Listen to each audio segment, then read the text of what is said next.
Good morning. Hamshech Ayin Beis, Volume 3. We're middle of page 1225. So in discussing the three stages of emotional development and growth, the Rabbi Rashab said, Dugma mekolzeh, a dugma, from that which we discussed, the actual biological development. Mutveh, the natural emotions, even before they're revealed. Murgish, when they begin to be revealed. With ktsas seichel, a little recognition. And that continues to grow until mishtalemes ad yud gimel shana, 13 years. And then comes the shlemus hamidus. And then comes muskol hagdolas hameichin, which is the maturation and growth of the mind that continues its development until generally age 20.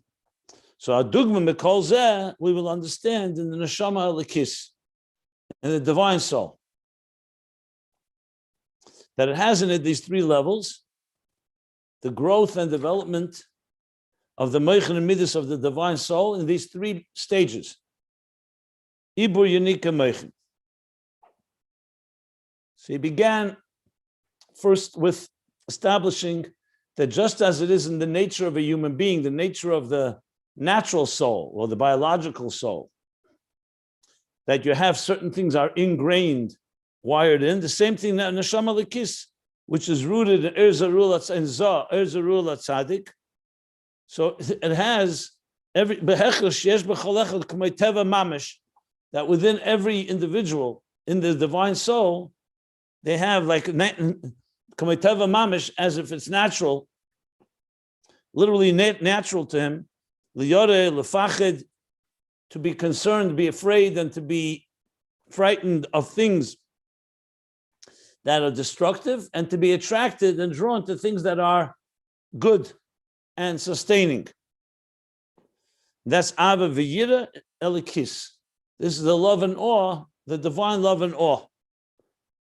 Each individual is in a particular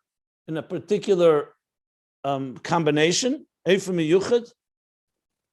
So just as we spoke about the begashmis, teva midas begashmis, the physical, natural emotions, so too in the divine dimension of the divine soul also has these natural emotions. One heart is not similar to another. And he brought the 7 branches of the menorah, of the candelabra, that correspond to the 7 different types of souls, that each one corresponds to a different one of the emotions. So even though they all encompass the others, but there's the dominant one that's the main one, and the others are concealed or encompassed in it. Like Avram is primarily Ava, but he also has Yira, and Yitzchak is primarily Yira, but he also has Ava, love, concealed, Klula Behelim. Now, these emotions, the way they're ingrained, embedded in the very soul, because each soul originates from either Chesed, Gvura, so on, is not a superimposed element. It's very part of its nature. He says this is part of the nature, this nature of these emotions, of divine emotions, the way it's born, from the source of its very chetzve, where it's how do I translate chetzve? From where it's drawn out from, like chetzve, bli yeshuna, does not change even as one gets older and wiser. It will always be aligned with the teva hamidus, al derech teva hamidus, shebenishmase imech sadim imech gvuras, because it's very part of his nature. So no matter how much he grows, that natural inclination, just like we spoke about the nature of the emotions in the nature of a human being, we're not talking about acquired features. We're talking about inherent ones. So here too, it doesn't change. And the level of Mutveh, b'chinas Mutveh, hu shamidus and betachlis hahelam, So what is this level of Mutveh? The midas, these midas that are ingrained and embedded in the divine soul, they are utterly concealed and not obvious and revealed at all. So what do you only see? The only thing you see is Ma'aseh B'Poel Mamish. In other words, you don't see any emotional involvement, but you see on a behavioral level, but he says, Ma'aseh B'Poel Mamish, Usur Merav Aseitei B'Poel, Ubetake of Gadol with great intensity, and one does not waver at all from a Philiziz Kolshu, follows exactly what the Torah says and what God expects of the person.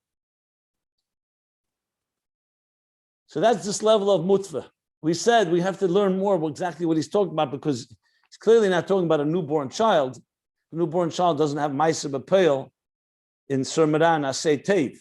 He's talking the lowest level of Aveda, where all you have is the behavior of the Ma'aseh.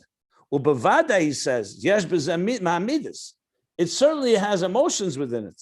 But they're very concealed and they're not felt at all. Then there's a little higher level. What's the next level? This sounds very similar to the Nihi that he described on page 1221, where he spoke that it's Ma'aseh B'Poel Mamish, Aheskim Le'asur Merav Aseh Tev, Ve'en B'zeh Shum Yispailas Ava V'yira. Sounds very much like that level, what we just said. But then there's something more. There is some emotion, which sounds a bit like the level, the next level, in the He itself. If you remember, he spoke about a higher level where Perek Tazayin of Tanya. So it sounds similar. I'm not saying for sure, but it sounds. And what is this next? V'yesh shubis galus yeser. That the emotions are, yes, revealed more. Who shemefachid medavar asur. And that is, how does it manifest? He's not just doing what God wants him to do.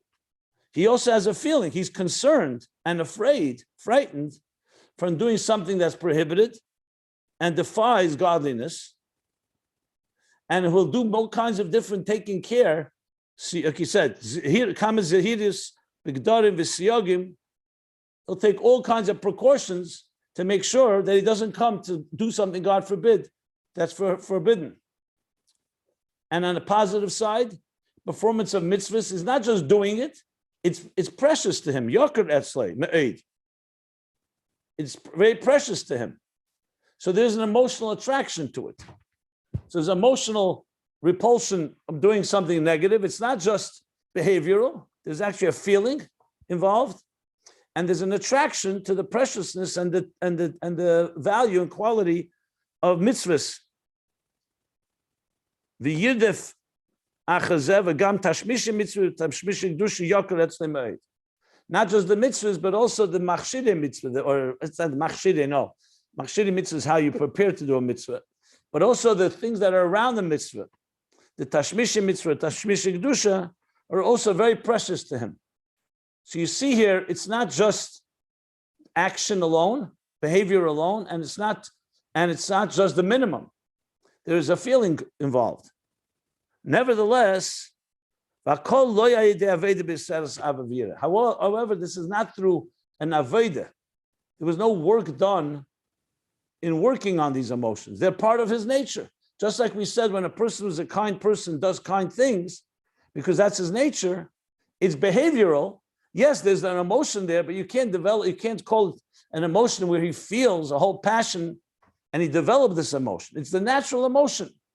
So the divine soul has natural emotions, and those natural emotions come into play. So this is a little higher level. It's very similar to what we learned on page 1221 and 1222. Because here he called it also midas tivim.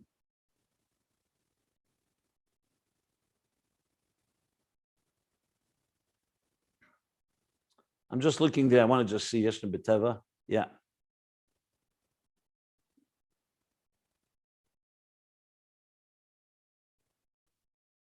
Like he gave there the example of the natural love of a child to a father. You don't have to work on it. You have to get it going. You got to stimulate it. But it's there because it's the natural love that's there, like he said there. Okay. So the point is that in this level, there's already some emotion. Okay. but it's not idea. We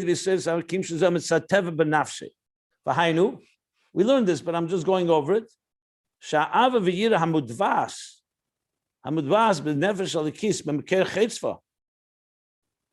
That this love and awe that is embedded, the mutvas is embedded naturally in the very nature of the divine soul, from the source of its, where it originates from. In other words, it's not something that was added on later.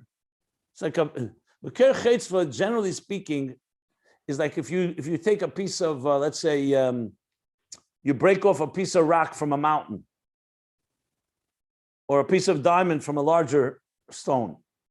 So it maintains exact personality of the original place it's taken from, because that's its natural place. It's not a derivative. It's just a piece. So Makir Chetzva sometimes is referred to in very physical terms. Chetzva would be where you, so-called, a chip off the blocks, as they say. So here in Hebrew it's called machzeva. Machzeva. That means where you are chopping out big pieces of stone. Right. That's why I'm bringing that example. Machzeva. So you pronounce Makir Chetzva. Okay. Yeah. So basically, it's a piece of the original. So it's a chip off the block. So the same thing here. I just wanted to elaborate on that expression. Okay. So 1 second. Also, habitu el tzur chutzavtem. Okay.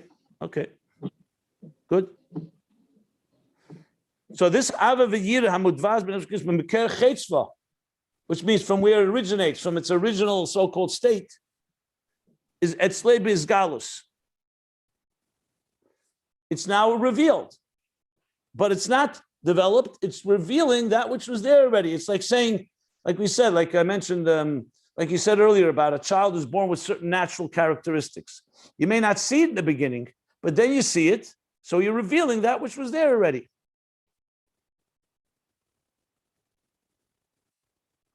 Actually, I think we stopped here, so I'm going to continue from here. So even when it's revealed, it's still in a state of katnus ma'id. Katnus means diminished. Katnus could also mean small, but obviously it doesn't mean physically small. It means diminished. It means in a very a raw state, a very like immature state even. Say moichen de katnus. But here he means katnus, that it's not gadlus hamidus. In other words, it's like, think of it when a flower blossoms. So in the beginning, when it's just a sapling, it's called bechinas katnus. When the flower reaches its maturity and fully blossoms, that's already gadlus. So the midas here are still in a state of katnus ma'id. She'enim bechinas ava v'yira mamish. He's calling it's not ava v'yira mamish, rak b'negei l'maisa levad. So it's not a full-blown love and awe as a full emotion.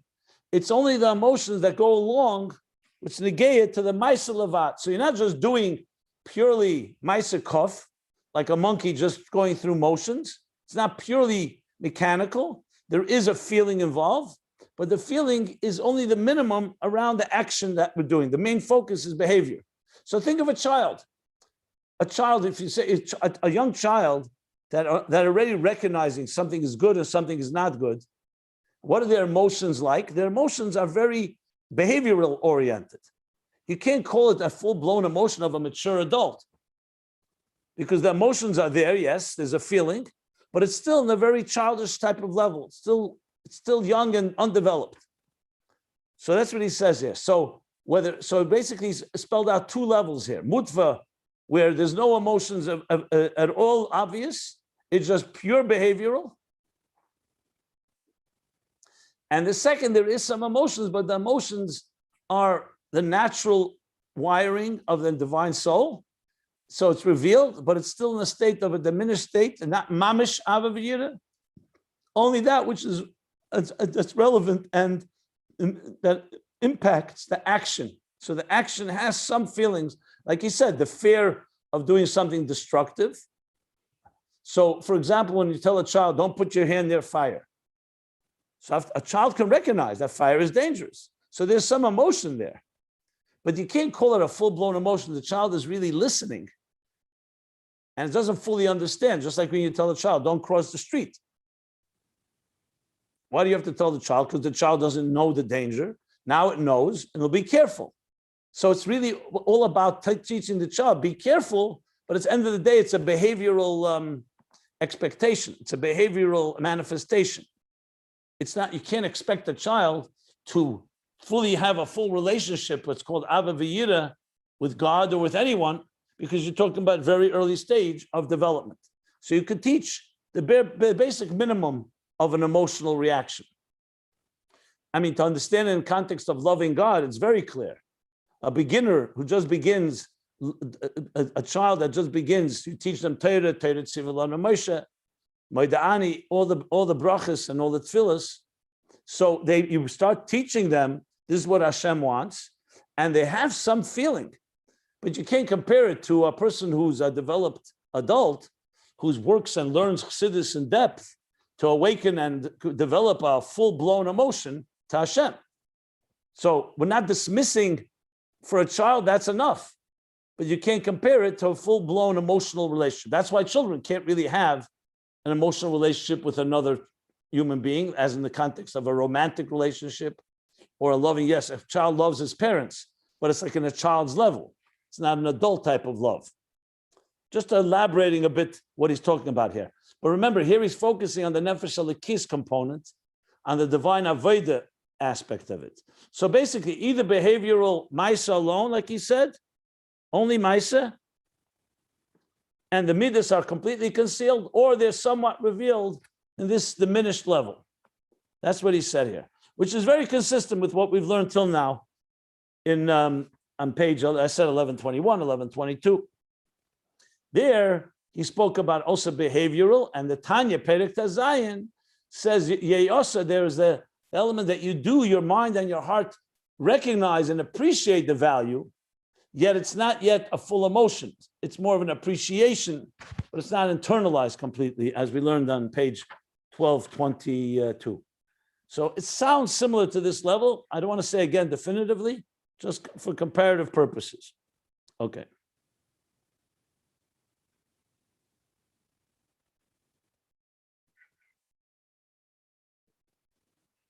Yeah, this is where we stopped. Now he continues. He's going to give another manifestation, another expression of this level of Mutveh and Avodas Hashem. The first level, in other words, Nihi. What does he say? Gam inyan Mutvehu.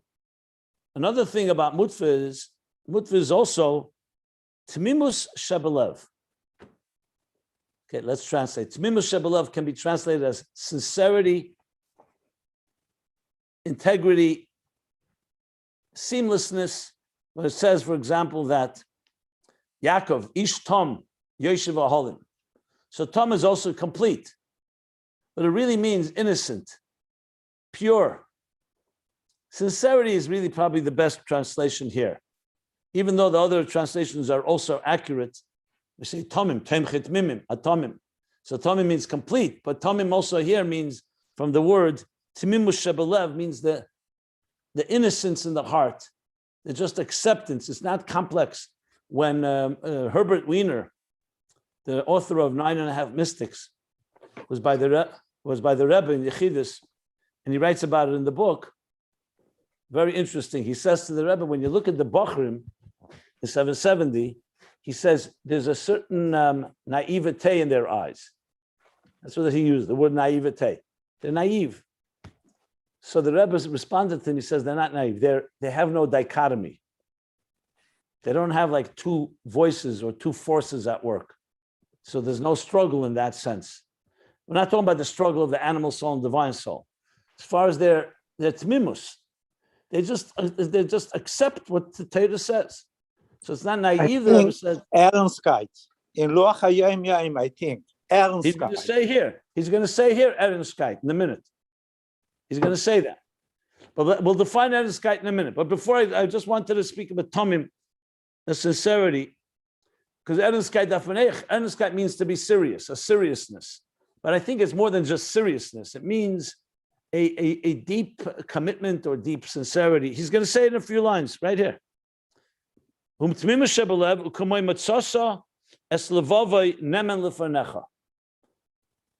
That's, I believe it says that on Avram Avinu. And he found, and about Avram, we're saying it in davening Shachis. Yeah. And he found his heart, Nemon lefanecha. Completely Nemon lefanecha, completely faithful before you. Faithful. In other words, complete commitment. And here he says, Hanikra Ernstkeit. So Ernstkeit in English, in Hebrew, in Yiddish, it's a Yiddish word, means seriousness. But he doesn't just mean here serious and not frivolous, obviously. He means here serious in the context, a seriously committed person. That this is, like you say, is a serious man, a serious woman, a serious person. So this is Temimus B'Lev.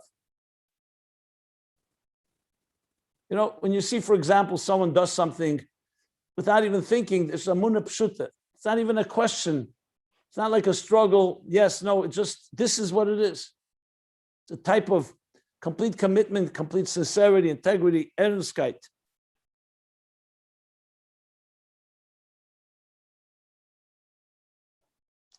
So now he says, why is this mutveh?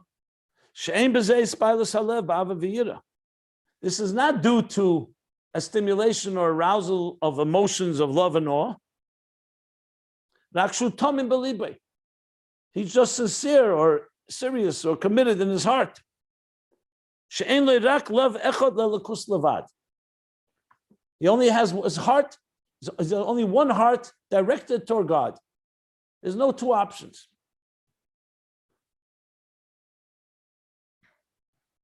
So it's like some people struggle and say, okay, what should I do? But there's certain temimus where you see people who just have, it's a given without even a question.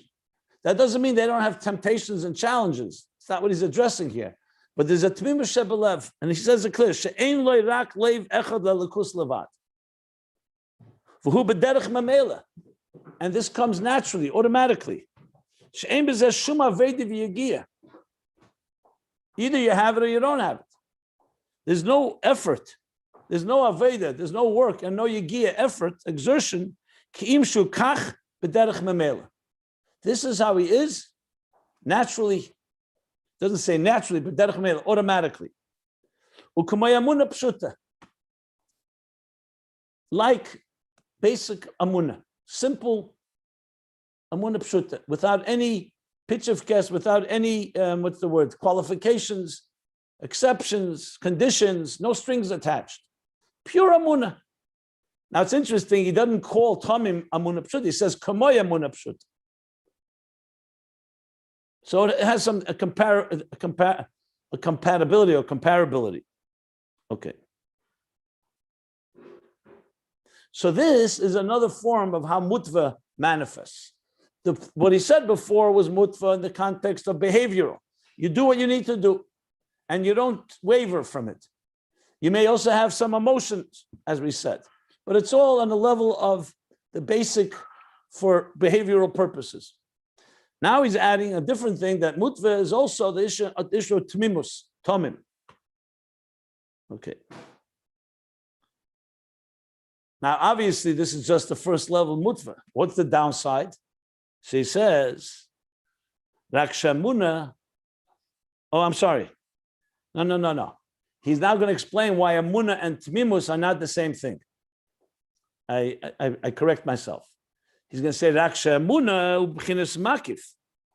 Amunah is makif. It's not internal. It's more from outside. It's above. It's not internalized. Like we say, for example, Gamva pumachtarta rachmanakari.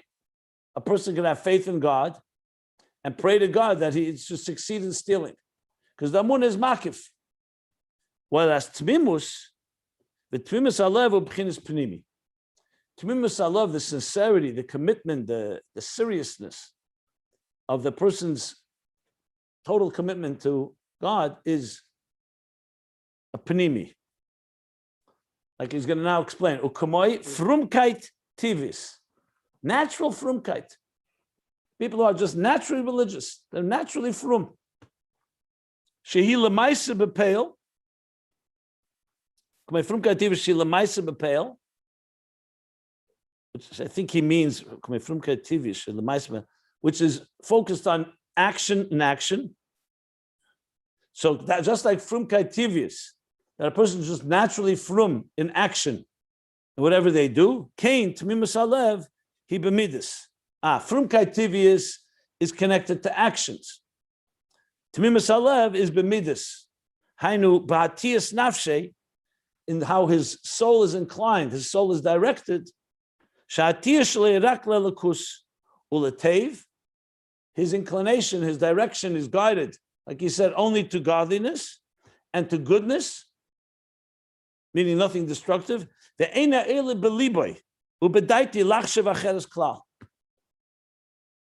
it doesn't even arise in his heart and in his mind to think otherwise. There's no other option. It's just like a person saying, it's not possible for me to not breathe. The Yiddishkeit, the connection to God is temimus. That's how it is, and that's it. There's no ifs or buts. There are people that have that type of complete commitment in that sense. So he said three things here. Amunah pshuta is makif, Temimus B'Lev is pnimi, and it's like frumkeit, but frumkeit is connected to maisa action, and Temimus B'Lev is connected to the person's commitment, his emotional commitment, so to speak. Like when you say when a person is totally committed to something, it's not possible to change their position. Not because they're stubborn, because this is the only thing. It's like a chassid to a Rebbe. When, who was it that came to the chassid of the Alter Rebbe and said, why don't you come to me and I'll teach you a new derech and aveda? And he rejected it. The chassid said, no, we know the names. So the other Rebbe, who is a real legitimate Rebbe, said to him, why not? Am I not a Rebbe? Are you not a chassid? So he said, pan tapan, in Ukrainian, he said, a Rebbe you are, but not mine. A chassid I am, but not yours. That was Binyamin Kletzker. He said it to Reb Shlomo Karliner.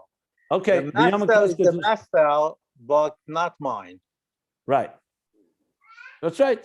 In other words, there's an element, not just loyalty. This is your connections. I have my Rebbe. I have my truth. Like by the Rabbeim was once, even Ishad the Masmid once came, he was Simchas Torah, he was a little big gelufin. He came to the Frierdiker Rebbe and he says, I have something to tell the Frierdiker Rebbe that the Frierdiker Rebbe needs to hear from his father, the Rebbe Rashab. So the Frierdiker Rebbe responded to him, everything I needed to hear from my father, I heard from him. He's telling him, you need to hear this from me. After Simchas Torah, the Frierdiker Rebbe called him in and said to him, everything I needed to hear, I heard. So I don't need to hear it, but I'm interested to hear what you have to say. In other words, it's like when Moshe Rabbeinu was on Matan Torah and someone will come and say, I have a different opinion. What do you mean? I have one God. I heard the Torah from God. I don't need your opinion. Now, it's not rejecting. It's just a total commitment and loyalty. Like he says, Ne'eman lefanecha. That's why I say it's more than just seriousness. It's a serious, I'm seriously committed. This is my life, and that's it. There's no two options. When the Russian Jews began coming out of Russia in 1972, 71, 72, so the Rebbe encouraged and suggested that they go visit the Gdei Yisrael, different Gdei in New York. So Motley Kazliner, and the second was Shmuel Notik. There were two of the Russian Jews. So they went to visit a few of the Elam Lomdim and Goenim and leaders. One of them was Rav Moshe Feinstein. And Rav Moshe asked them, Viter Eisgehalten, how are you able to endure and survive through all the Gzeiros and the Tzaras?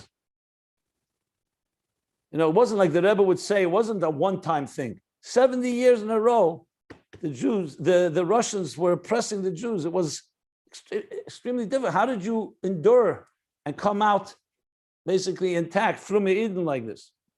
So Motley Kazliner told him, well, it fort gehat apurim and ayutas kislev. In other words, they had l'chaim to say and farbrengens and so on. And Shmuel Notik responded, Abreir hat men gehat. Did we have a choice? I heard later that when the Rebbe heard the answer, so he smiled by the first answer, but by the second answer, he said, the Rebbe said, that's a chassid. In other words, it's not a question, how did you endure? Because there was a gzeira that you should, all the different the oppressions.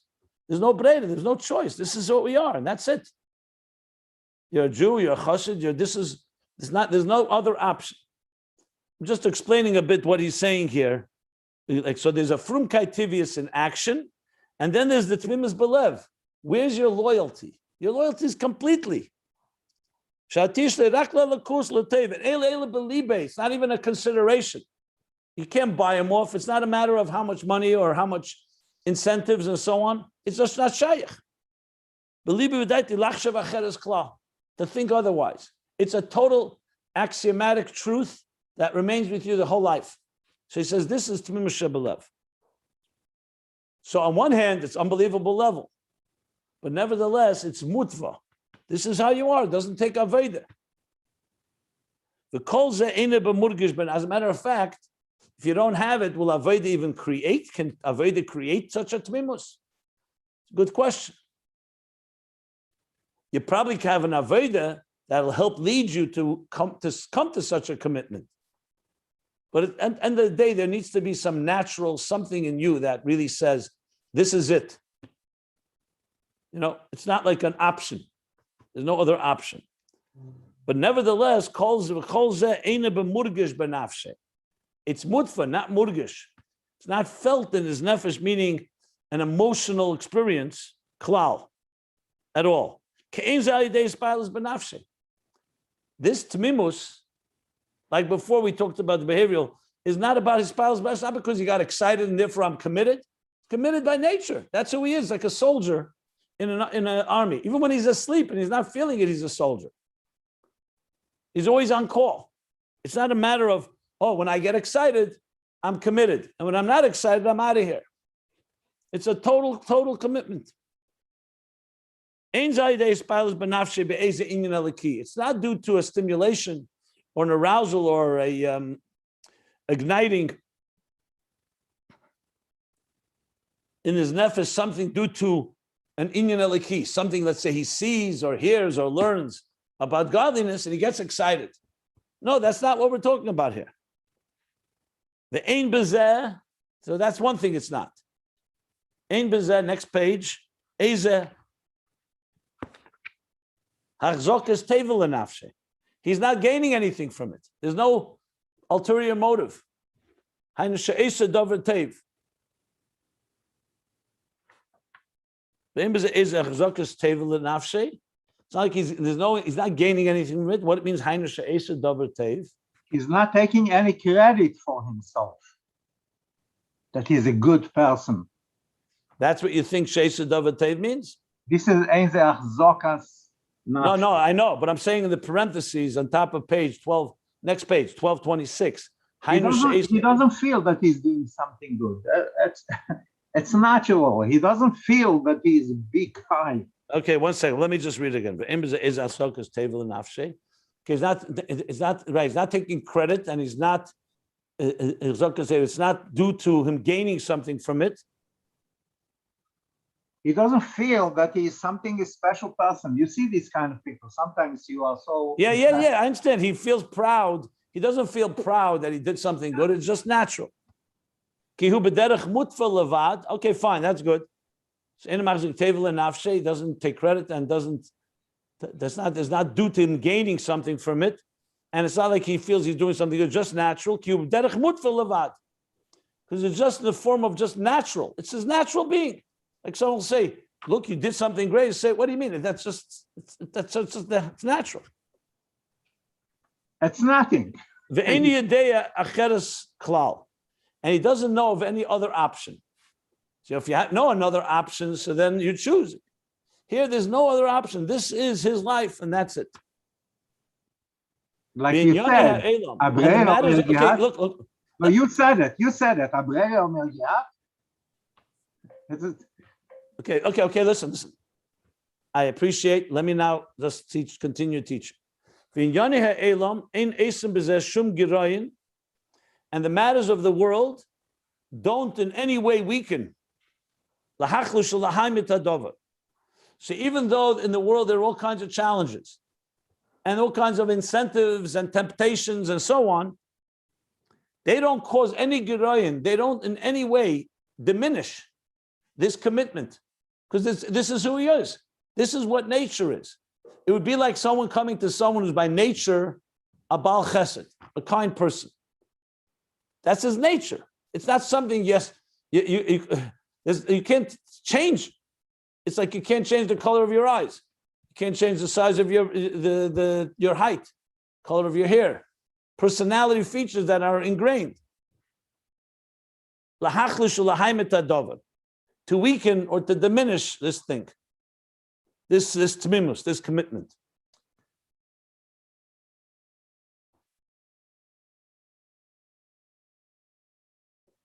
And he's going to compare it. When I talk about murgish, when there's an excitement and emotional involvement and excitement, it says, when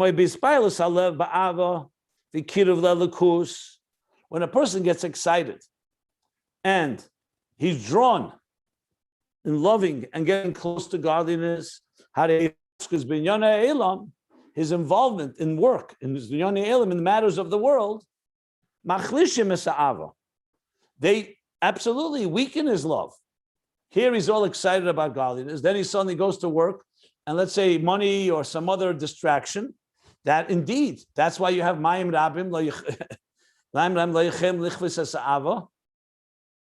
Why? Because Mayim Rabim, the Daigas of Parnasa, all the Chassidim would come.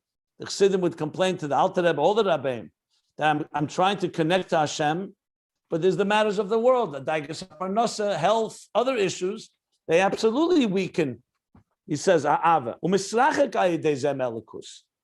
the involvement in worldly matters causes him to be more distant, distances him from godliness. And he needs exertion, effort to get close, because we have a big world that is distracting. Temimus B'Lev, on the other hand, that sincerity in the heart, that absolute commitment, that part that's very ingrained in the individual, and there you're not going to find any diminishment or weakness, because it's atzmi. Here he means atzmi as in TV. It's very part of who you are, the etzem of the individual.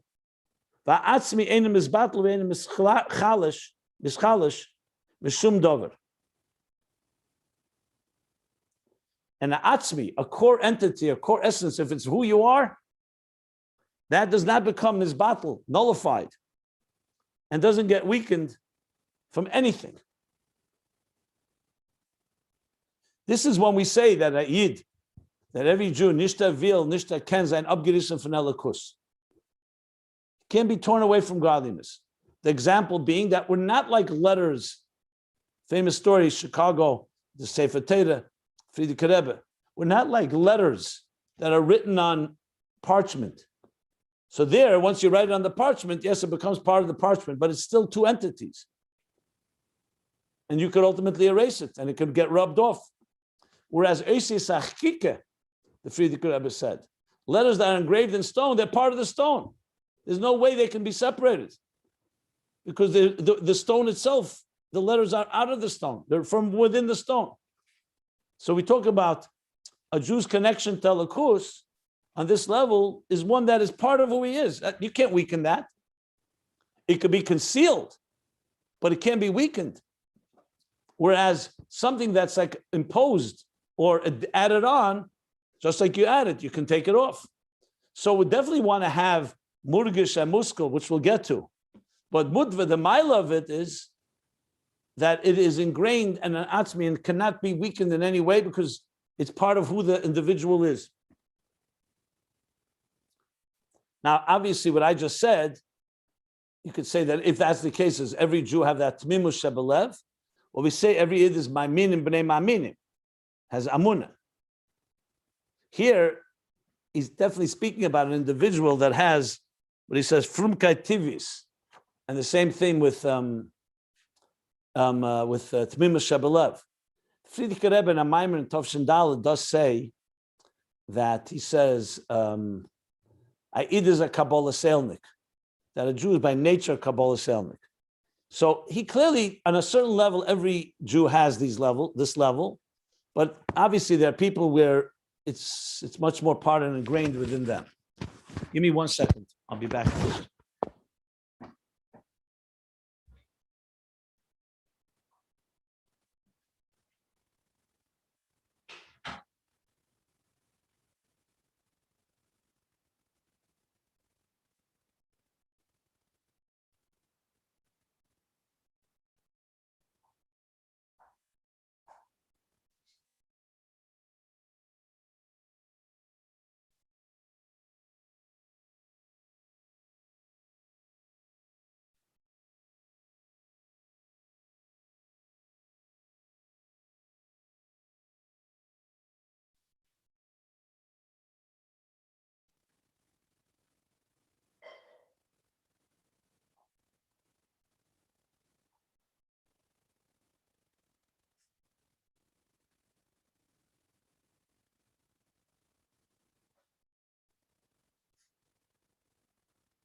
Sorry about that.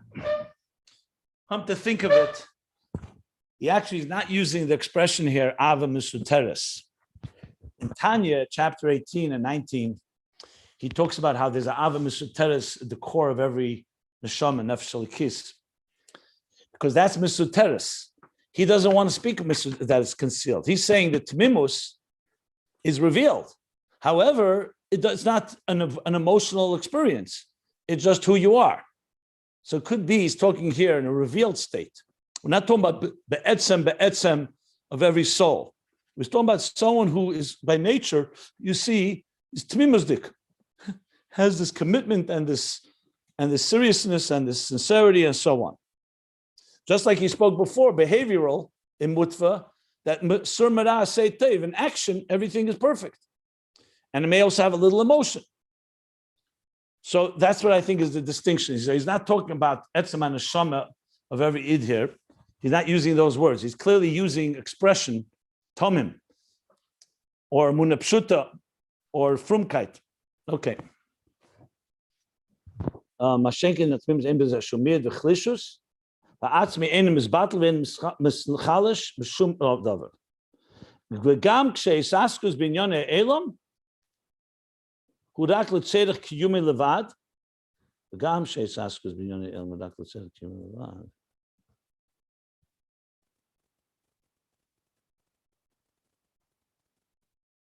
Listen, I got to read this in a second. That's what he says here. V'gam sheisaskus binyone hudak l'tzedek kiyumi levad. Oh, he's adding another point now. He's saying, remember before we said when you get excited emotionally about a divine matter, in Yoneh Elam, when you're involved in worldly matters, it weakens that emotional, godly feeling. Whereas Tomim is not weakened by Yoneh Elam because it always remains intact. And it's not in any way because it's the very nature of the person. The emotional reaction, you learn something about godliness or you davened and got inspired. Okay, that's basically a verb. It's an experience. So every experience could also be weakened by another experience. Tomim is not an experience. It's the very nature of who a person is. So it's like a noun. And that doesn't get weakened. But he's adding something else. V'gam, because it seems he wants to explain it further. Fact of the matter is, he says, for this person in this state, he's also involved in matters of the world. We're not talking about a tamim is not going to work, is not involved with money or with health issues or with all the other challenges of this material world. He's also involved in it. But in addition to the fact that it doesn't weaken, he's saying his involvement is only the tzedek kiyume levad. It's only as much as necessary for survival. We live in this material world. You need to have a home. You need shelter. You need clothing. You need money. You need to be mechanech your children. You need food. So it's only the tzedek kiyume levad. Ve'im hayesh yesh le'rotzen b'davar hachumri. Even though this tamim also has a rotzen b'davar hachumri in something that's crass and very materialistic, it's not because he wants it and because he has pleasure in it. It's only because of the necessity. He only has it as a necessity. So clearly he's talking now a higher level, because he's saying that his involvement in worldly matters is only the basic minimum, essentially. Only by necessity, because you have to be involved in this world to survive, to live, to exist. Let's continue. We'll see where he's going with this. He's clearly adding a whole dimension here. And that too, even when he's involved in it for necessity purposes to live and exist and survive, it's without excitement. He's not excited about his work, his business, his money. Just as an example. And he doesn't have to measure what does he need and what does he not need. Because something that is not a necessity in his life, in the material world, he doesn't have any desire and inclination to and drive to get it at all. Because fundamentally, at the core level, he has no relationship with crass materialistic matters. And his natural inclination, his natural drive is to divine matters. And therefore, automatically, like Moiseris, he has no drive to anything that's extra. In other words, luxuries and things that are not necessary. Only that which he needs. So you could say, 1 second, but maybe that which he needs weakens his temimus. So he says no. And that which he needs does not diminish, does not cause any diminishment or weakness, any lack in the spiritual, the commitment of his life. And look at the mind Basukas Teshfu. Yeah, there was a whole thing about Temimus there. Page 155 in volume 1. Okay. Well, here, a few things that seem to need clarification. Till now, he was saying Temimus, and that sincerity and commitment, is part of who the person is. So therefore, nothing can weaken it. It's who you are. That's it. It's not an experience of yours. It's not imposed. It's not an add-on. It's not acquired. If you acquire something, so of course something else can challenge it. But it's a part. It's like you're engraved within you, like the letters engraved in the stone. So even though you may be involved in matters of the world, it's not going to change your very nature. The matters of the world could change your excitement. Are you excited about godliness? Or are you excited about making $1 million? But the Temimus is not affected. But that was what we learned till here. Now he went further, that a person who's on that level of Temimus, in general, his involvement with the world is not with that intensity, period. Because the Chatchil, like he said before, he has only one objective, to serve God. He doesn't have, his heart is not going in two directions. He doesn't have a dichotomy. He's not fragmented. He said clear, Alevu is Alevi, but he says, this is his life. This is who he is. The words he used were lak lev echad lelakus levat. So it's not like he has a passion in lelakus, and he's also a passion in other matters.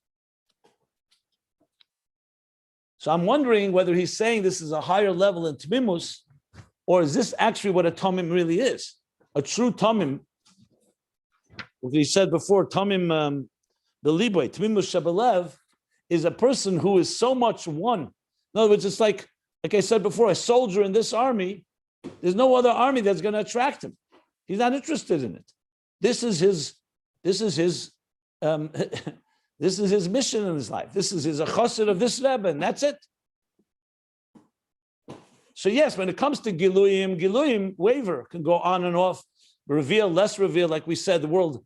But worldly matters, no, the world is not a competition to his commitment to this, and any involvement he has in the world is only as much as he needs.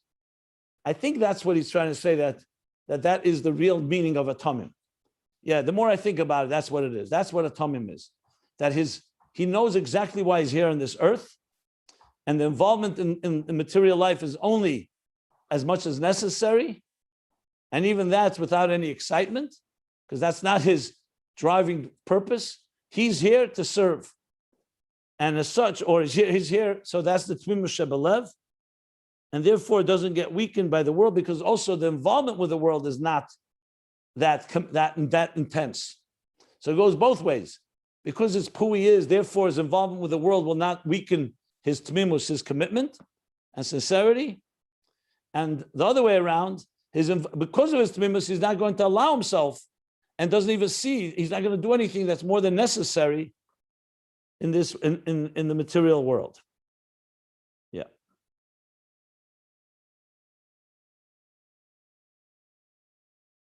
Let me read a few more lines and I'll stop for any questions. It's clear that Rabbi Rashab is going into the series. He says, V'hatmimus, this, what he called Edenskite, or sincerity, or commitment, total, single-minded, seamless commitment, seamlessness, hu yiseid musad el ha'aveda b'bchinas gadlus lias aveda amitis. So this temimus, even though it's the level of mutveh, natural wiring, but it is yiseid musad. It's the solid foundation for the aveda in b'chinas gadlus too.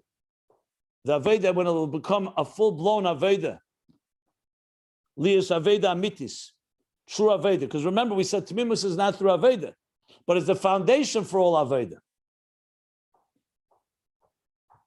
V'akavona kan, the Rebbe Rashab is explaining, the intention here, Amitis Aveda, Eina shelo yiyeh muta b'nafshei.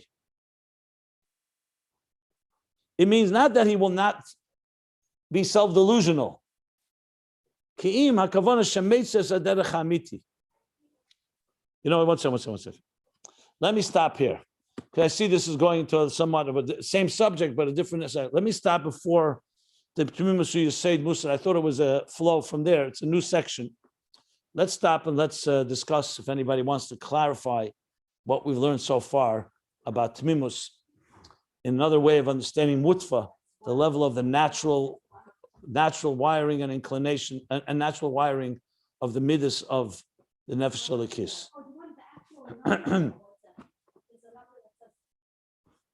So does anybody want to ask any question?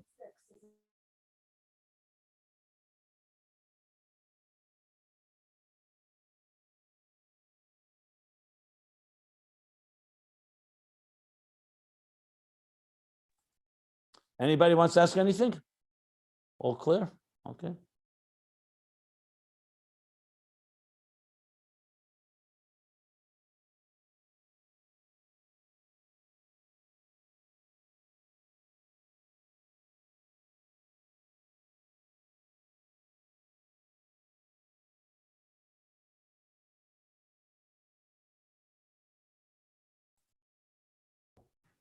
Okay. So I'll read a few more lines. We'll read more about Temimus. So he says now like this. But Temimus, who Yiseid Musad, once he's talking already about Temimus, it looks like is coming to explain its importance in general. So he says it's a solid foundation. Yiseid is foundation. Musad means established foundation. El Aveda, to the work, to the Aveda, b'chinas gadlus lias Aveda amitis. It's critical foundation, so to speak, a necessary foundation to the Aveda that will be b'chinas gadlus. It should be in order to ensure that it's Aveda amitis. In other words, even though the Temimus is the foundation and the first step, how he's naturally wired, the divine soul's Temimus B'Lev, but it also is going to be a reality check to ensure when the Aveda grows into the other levels of Midas and Moichin, this is going to make sure it's Aveda Mitis. So he explains now what that means. Va'kavana kan, va'mitis Aveda, and the intention here by Mitis Aveda, he's clarifying what he means. Eina shelo yeh muter b'nafshei.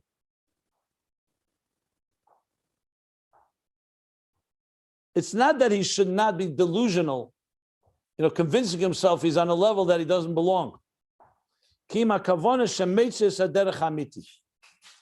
could say Aveda Mitis means he shouldn't be an Einredenish, they say. A person who convinces himself he's on a level that he's not.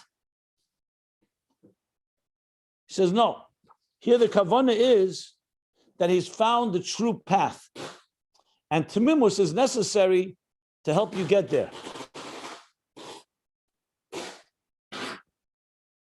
Well, 1 minute.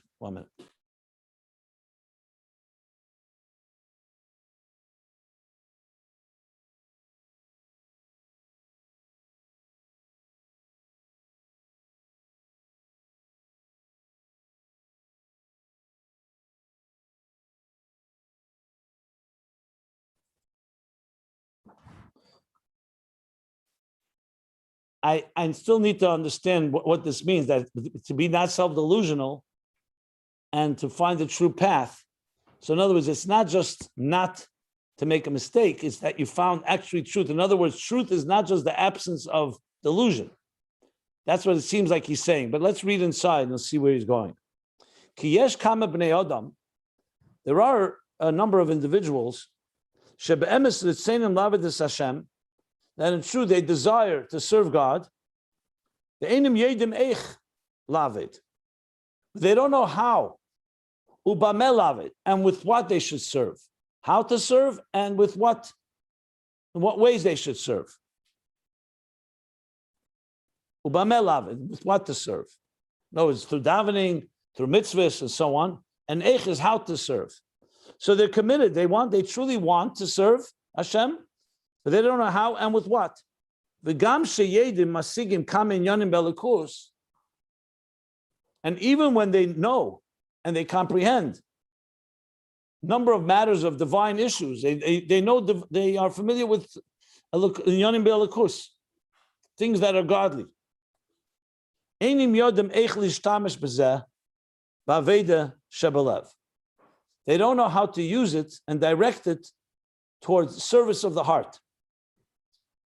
In other words, you can learn about Lifnei Tzimtzum, you can learn about Oyer, you can learn about Atzilus, you can learn about all these levels and still not know how to apply that to Aveda Shebelev. So now he's Vahatomim B'Libay, but someone who's Atomim B'Libay, that sincere, committed, fully committed individual, his heart is in the right place, exactly connected and committed with single-mindedly to godliness. He naturally has the true path of how to serve, because since he's committed, he doesn't have to learn how to do that. He's already committed. That's what he's saying. I know it needs explanation, because you can say a person could be tamim and completely committed, but doesn't know how to do it. So he's saying here that it's the memela haderech. We'll find, Nimtzat, he has within him automatically or naturally the derech hamiti to serve. Ubechol inyan eliki, and in every divine matter, who moitze chelke aveda, he knows how to extract the part of the aveda, the applied aveda from that inyan eliki. Hainu sheyedei eich lishtamish be'aveda be'efen kach kach lifinose inyan. He knows how to apply or to utilize in Aveda this way or this way, according to the Inyan. The person who knows the Inyan, he may not know how, without the Temimus, he may not know how to apply it. He just knows the concept. But a Temimus B'Lev, he says, in every Inyan Leki, he knows how to extract the Aveda,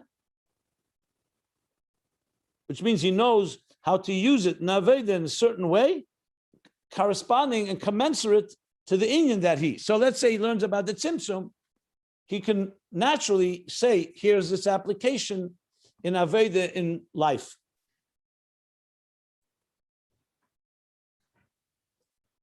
As I said, this needs explanation, but let's read it and then we'll try to explain. Like it is in planting, sowing, the gashmis, when you plant seeds. First, you need to plant them. Smicha is growth.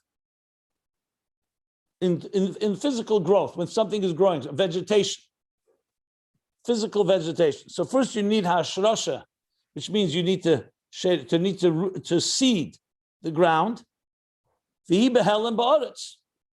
So when you plant those seeds in the ground, it's concealed in the earth. And when it's done, the sowing of the field or the earth is done well, the proper way. Then the growth, then the sprouting and the growth will also be good. In other words, if you don't plant it properly, the growth is not going to be proper. But if you plant it right, it'll grow into something very correct and healthy and so on. Like we see in pregnancy and birth. If the pregnancy goes well,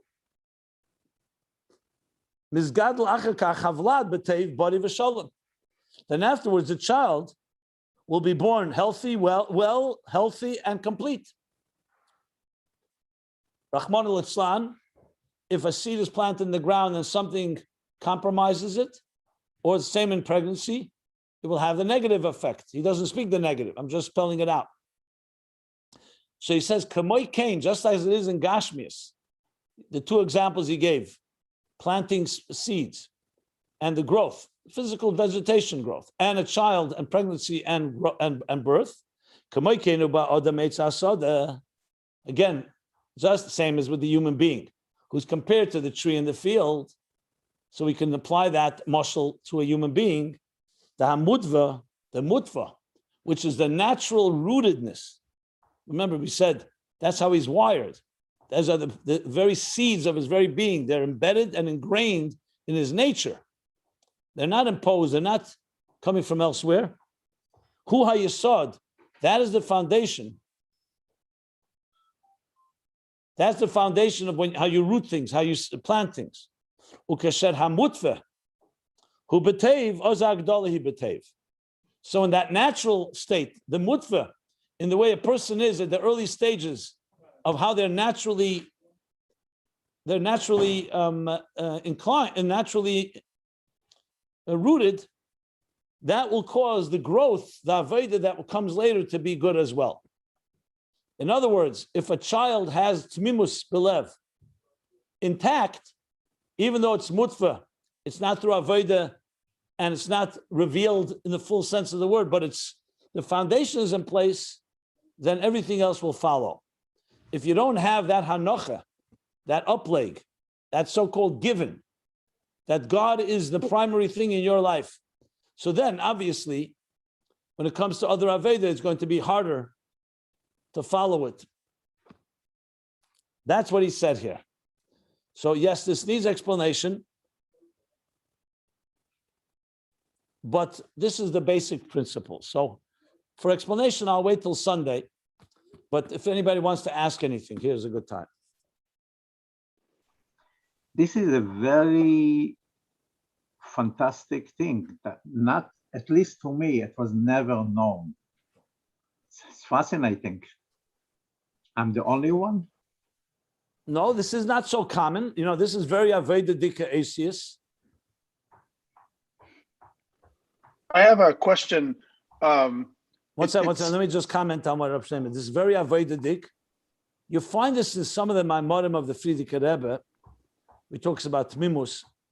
And also the Basukas Teshvu is pretty, but this is very Avedic. This is not so common, this level of spelling it out. But he's basically saying, it's almost what we say, Chanech lenar al pidarke gam ki yaskin layosim menu. However, here he's not talking about education. Here he's talking about the very fundamental seeds that are there in the stage of pregnancy in Ibur. Like remember, Ibur Yunik and Meichin, in the state of Mutveh. Once you have that in place, then the growth will be obviously also in place. If a person never develops his Temimus, or let's put it this way, does not have it as a given, it's harder to follow up a godly path without being distracted and weakened, like he said before. But still, there's a lot of details here I want to go over again, because he said a lot of different things about how it works. Also, the Mutveh B'Nafshe, that's not just he shouldn't make a mistake, but he should have the derech amiti. It's like the upleg. I mean, there's a few ways I can explain it, but I'd rather, it's going to take time, so I'll do it on Sunday. But I just wanted to say that it's unique. Yeah, you don't find this every day in Chassidus, but this is spelled out. This is Ayin Beis. The Rebbe Rashab goes further than usual. Fascinating. Yeah. My question is, it seems like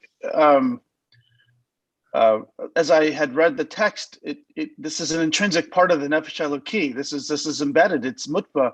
It's at the lowest level. It's not Morgash. It's not Sichli. Meaning it's there. Now, to the extent to which one develops it or advances it or gets in touch with it, that is the extent to which they can move on in their avodah. But it's not something that you get for yourself. It seems to me as saying that the Eibishter plants this aspect of our Nefesh Eloki in us. We have it within us naturally. Now we may be cut off from it. We may be blocked from it, maybe not accessing it, may not be developing it. But it's not something, you can't get it on your own. You have it intrinsically. The issue is whether you're in touch with it. In that sense, it seems like it's a spiritual compass of sorts. That is to say, it's a barometer you can measure as you engage in avodah, whether, let's say, you're deluding yourself that you're somehow at a higher level than you are. You know whether or not you're being honest with yourself. And in other words, something resonates. It seems like it's more acting like a natural spiritual compass. Is that fair to say? Or are you saying he's giving over here that this is something that one develops and acquires? I thought it was intrinsic. It sounds like it's intrinsic, but then the question is, why does he say it in a way that there are people that seem to have it and those that don't have it?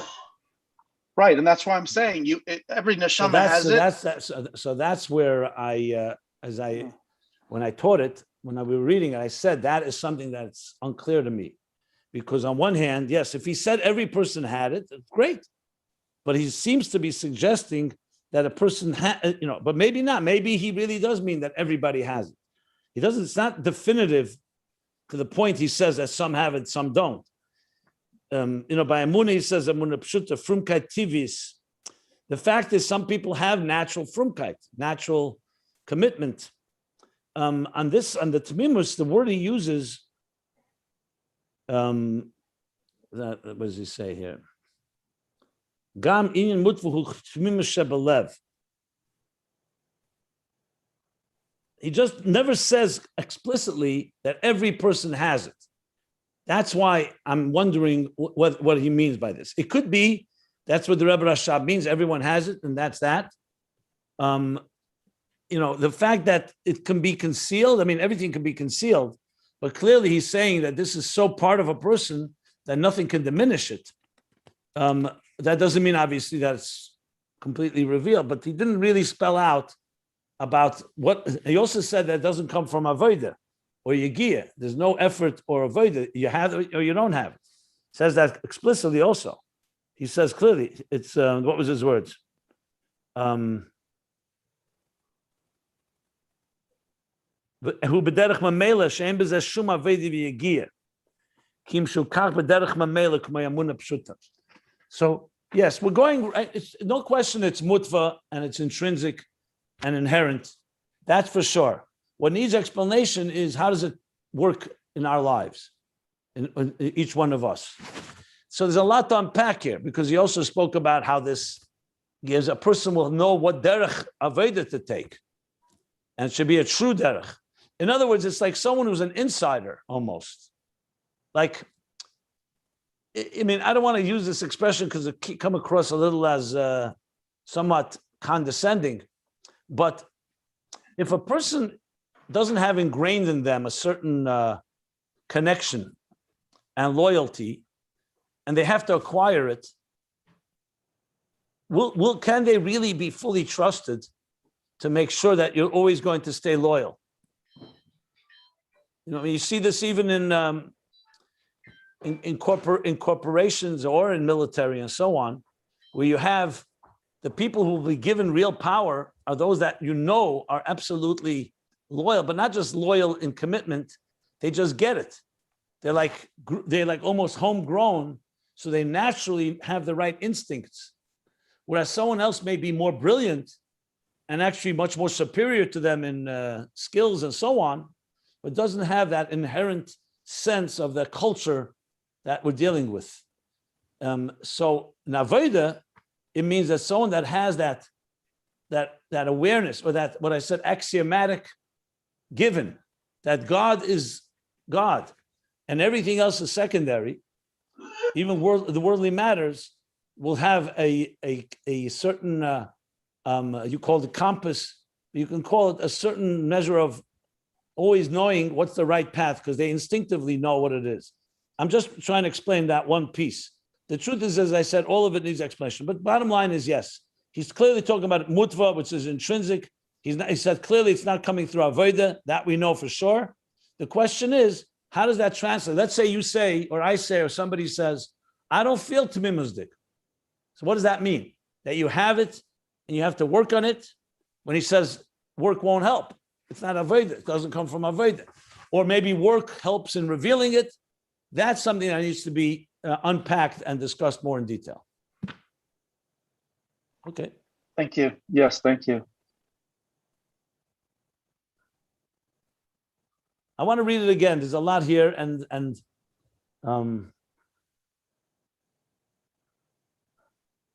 I see continuing the next paragraph, he continues to talk about it as well. You know, so we'll stop